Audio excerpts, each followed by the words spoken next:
YouTube'da көп адам бір нәрсеге қатты сенеді. Телефоннан жүктесем, видеом жақсы жүреді.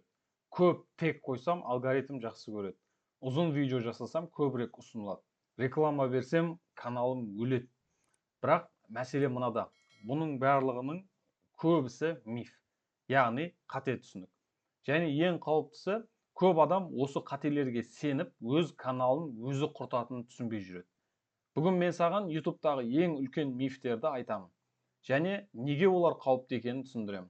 Соңына дейін көр, себебі бүгінгі бір қате түсінік ертең сенің каналыңның өсуін тоқтатуы мүмкін.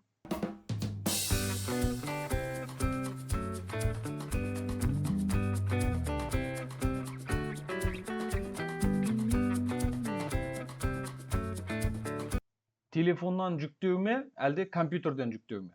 Көп адам ойлайды, телефоннан жүктесем жақсы жүреді. Немесе компьютерден жүктесем дұрыс болмайды.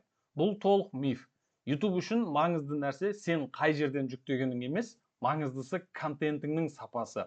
Яғни ол CTR, retention, audience satisfaction. Яғни сенің ұзақ қаралымы, видеоны ашуы көрермендердің және аудиторияға қанағаттануы, аудиторияның сенің видеоңа, контентіңе қанағаттануы.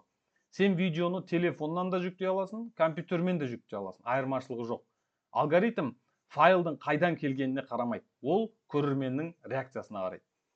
Бұл екінші, көп тег қойсам, көбірек қаралады деп ойлайды біреулер. Бұл өте қауіпті қате. Көп адам descriptionға, яғни сипаттамасына видеоның 50-100 тег жазып қояды. Мысалы, ойлайды ол, көбірек тег жазсам, көбірек қаралым келеді деп ойлайды. Жоқ, керісінше қауіп бар. Егер тегтің видеомен байланысы болмаса, жүйе шатасады. Яғни, қате аудитория алып келеді саған, қате аудитория келген кезде не болады? Сенің видеоңды ашады, бірақ ашқаннан кейін қайтып шығып кетіп қалады. Одан кейін не болады? Каналыңда retention түседі, CTR түседі, және сигналдарың бұзылады. Алгоритм тоқтайды. Тегтің мақсаты көп болу емес, дұрыс болу. Яғни, сенің видеоңа сай болу. Үшінші, рек деген нәрсе бар ма YouTube'да? Көп адам жазады, рек, вирал, шортс деп хэштег қойып жазады. Ойлайды, осылайша менің видеом атып кетеді деп ойлайды. Бұл да миф.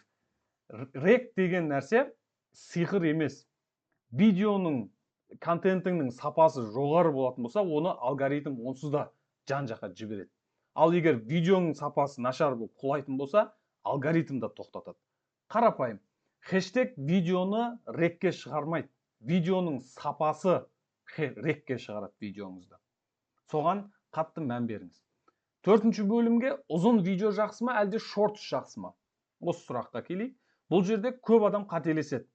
Ұзын видео көп watch time, яғни сағат жинауға береді, көп береді бұл ұзын видео. Иә, бірақ тек бір шартпен. Егер көрермен соңына дейін көрсе видеоңызды. Мысалы, 10 минуттық видеоң бар, орташа қаралымы 3 минут. Жақсы. Енді 20 минуттық видео жасадың, бірақ бәрібір 3 минут қаралым. Бұл өте жаман. Себебі процент түсіп кетті. Ал алгоритм процентке қарайды. Абсолют минутқа ғана емес. Сол үшін ұзын видео емес, ұзақ көрілетін видео маңызды. Бесінші бөлімге өтейік. Канал орталамасы, яғни каналдың статистикасы дегеніміз не? Бұл өте маңызды. Көп адам түсінбейді. Әр каналдың өзінің орташа оның деңгейі бар. Перформанс, яғни қабілеттілік деңгейі болады әр каналдың өзінің. Мысалға, сенің каналыңның орташа ретеншені 35% деп айтайық. И бір жаңа видео салдың, ол 42%-ді көрсетті. Бұл жақсы. Себебі өзіңмен бірінші жарысасың, одан өттің. Алгоритм оны көреді. Алдымен өзіңмен жарысасың, содан кейін барып бәсекелестің каналдың видеоларымен жарысасың. Қазіргі кезде лайв стрим, яғни тікелей эфир неге күшті? Жаңадан бастағандарға айтам, тікелей эфир өте күшті құрал. Неге? Өйткені watch time ұзақ ол жерде. Көрермен ұзақ қалады, YouTube та мұны жақсы көреді. Тікелей эфир арқылы watch time, яғни қаралым сағаты өседі, және аудиториямен байланысың күшейеді, және сенімділік артады. Және каналдың деңгейі де өседі соған қарай. Жетінші бөлімге өтейік. Шортс ақша әкелмейді ме? Бұл да миф. Яғни шортсты ақша әкелмейді деп ойлаймыз көбіміз. Көп адам ойлайды, шортс ақша әкелмейді. Қате. Шортс CPM төмен болуы мүмкін, жарайды, мақұл, өте аз төлеуі мүмкін, бірақ ол жерде деңгей басқаша. Көлемі басқаша ол жерде. Мысалға, бір ұзын видео салдыңыз, 100 мың қаралым жинады. Ал шортсқа келсек, сол шортсыңызды 10 миллион қаралым алып келеді. Сонда баланс өзгереді бұл жерде. Шортс бұл каналыңызға үлкен мүмкіндік. Енді подписчигіміз аз болса, сіздің видеоларыңызды басқаларға ұсынбайды деген нәрсе. Бұл ең үлкен мифтердің бірі. Көп адам алдымен 1000 оқырман жинап алайын. Неге? Видео үшін оқырман міндетті емес. Видео үшін оның қызық, яғни перформансы маңызды. Яғни оның атып кетуге, оның сапасы, қызықтығы және оны до конца көруі, сол нәрселер маңызды. 5000 оқырманы бар каналдың видеосы миллион қаралым жинауы мүмкін. Ал миллион подписчигі бар каналдың видеосы 20 мың ғана қаралым жинауы мүмкін. Неге? Өйткені перформанс, яғни оның сапасы видеоның. 9-шы бөлімге өтейік. Өтпеген видеоны қайта жүктеу. Бұл өте қауіпті. Яғни, сіз өзіңіздің каналыңызға видео саласыз, өтпей қалады, қаралымы жоқ. Көп адам өтпеді, өшіріп, қайтан жүктейді оны. Бұл үлкен қате. Бірінші, ескі видео кейіннен өтуі мүмкін көрермендерге. Екінші, қайта жүктесеңіз сол видеоны, жүйе оны көріп отыр, дупликатқа кетеді. Яғни, дупликат деген нәрсе бар ғой, білесіз өзіңіз. Мына видео екінші рет қайттан салынып жатыр. Оны система көріп тұр оны. И ол дупликат болғаннан кейін оны елемейді да YouTube. Үшінші, жаңа шанс бар еді сізде да өсіп кетуге, яғни басқа бір видео салып көтеріліп кетуге шанс бар еді. Сол шансты да жоққа шығардыңыз. Яғни 10-шы бөлімге өтейік. Каналыңызды рекламаға беру. Яғни, не дейміз, таргетке беру деген сияқты. Бұл каналды өлтіреді ма? Бұл жартылай шындық. Реклама емес, қате реклама қауіпті. Яғни, егер дұрыс аудиторияға берсеңіз, яғни сіздің аудиторияңызға қызыққан адамдарға сіз видеоларыңызды ұсынып рекламаға берсеңіз, бұл пайдалы. Ал егер кез келген, яғни рандомный аудиторияға берсеңіз, бұл қауіпті. Себебі, олар аудитория келеді сіздің каналыңызға, қате аудитория келеді сіздің каналыңызға. Бұл сіздің анализіңіздің, статистикаңыздың барлығын бытшын шығарады. Өйткені кірет, қарайды, қызық емес, шығып кетеді. Сіздің ретеншніңіз, CTR, бәр нәрсеңізді құлатып кетеді. Яғни қате аудитория сигналдың барлығын бұзады. Сол үшін реклама құрал қалай қолданатының маңызды. 11-ші бөлім, ұзақ үзіліс жасасаң канал бітті ме?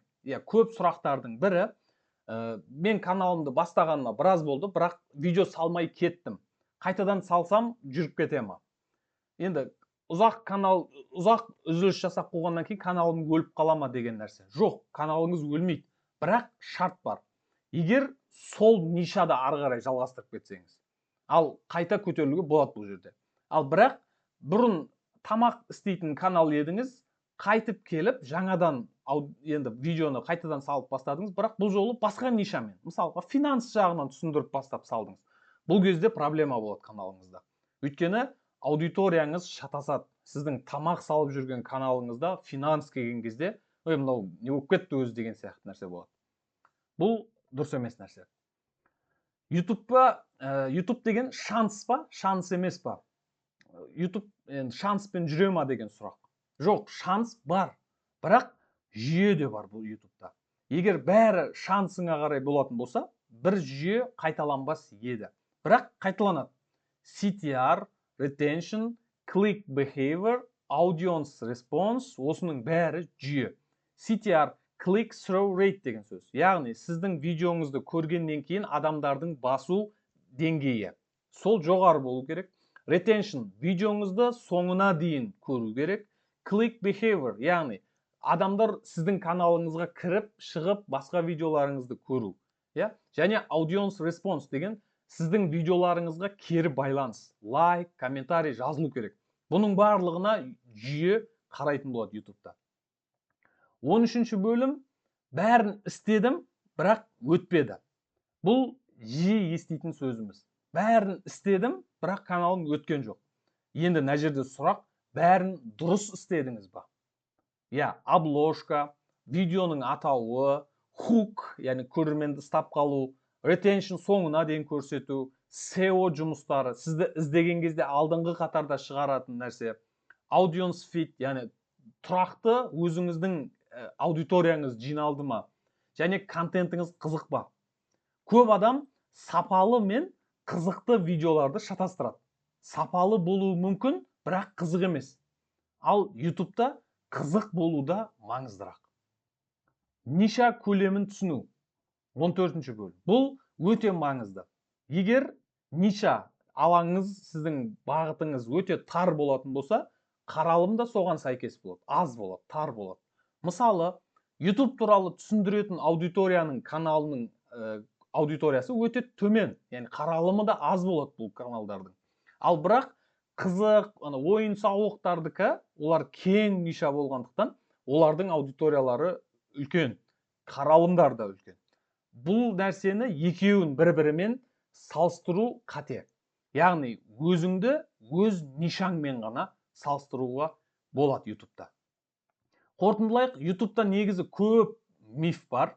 Яғни сол мифтерге сенсең қателесесің. Алгоритм қарапайым YouTube'да.